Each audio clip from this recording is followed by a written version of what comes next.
Sammy Davis Jr. is often called the greatest entertainer of all time. His act showcased dancing, comedy, music, and vocals.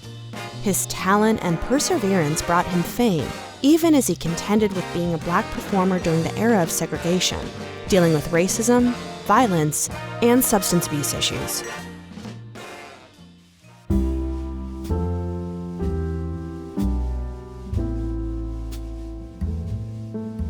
Sammy Davis Jr. was born in Harlem, New York in 1925 to a Puerto Rican mother who was a tap dancer and a black father who was a vaudeville actor.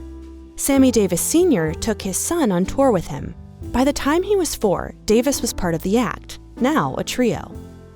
Davis toured with the company until he was drafted in 1942. He later wrote that the racism he encountered in the Army surprised him because his father had shielded him from it so well during childhood. Davis was repeatedly assaulted and harassed by fellow soldiers.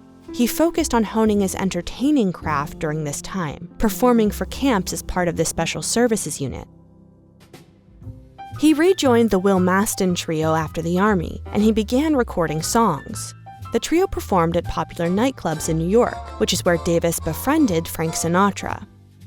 Davis made his Broadway debut a year later.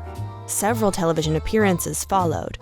In 1960, he accepted Sinatra's invitation to join him, along with Dean Martin, Joey Bishop, and Peter Lawford, in Vegas. By day, they filmed Ocean's 11, and by night, they played shows. They were a smash success, with 35,000 requests for rooms at the casino in the first month. The press dubbed them the Rat Pack. Lawford's connections to the Kennedy family meant that John F. Kennedy began attending their shows. The Rat Pack ardently campaigned for JFK's presidency, but Davis's interracial marriage to Swedish actress Mae Britt, then still illegal in 31 states, caused JFK to rescind Davis's invitation to perform at an inaugural gala.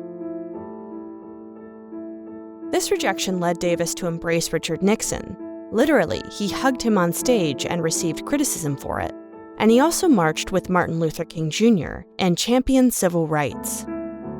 A wave of uprisings swept the country after King's assassination in 1968. Demonstrations in nearly 200 cities turned to riots, with varying levels of violence that saw 43 killed and more than 3,500 injured. Davis condemned the response. And I don't see sad faces mourning the tragic loss of this great American. I see people laughing and giggling. I somehow want to disown those people.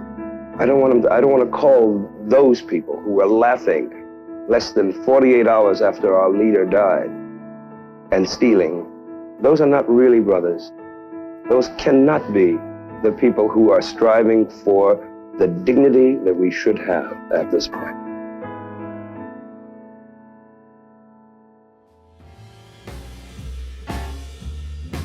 Before Davis became a star, he wasn't allowed to stay in the hotels he performed at. After his fame skyrocketed, however, he could afford to turn down gigs that treated him poorly because of his race, and in doing so, he helped spur the integration of Miami nightclubs and Las Vegas casinos. By the time of his death in 1990, Davis had recorded more than 50 albums and starred in 3 Broadway shows. He was posthumously awarded a Lifetime Achievement Grammy.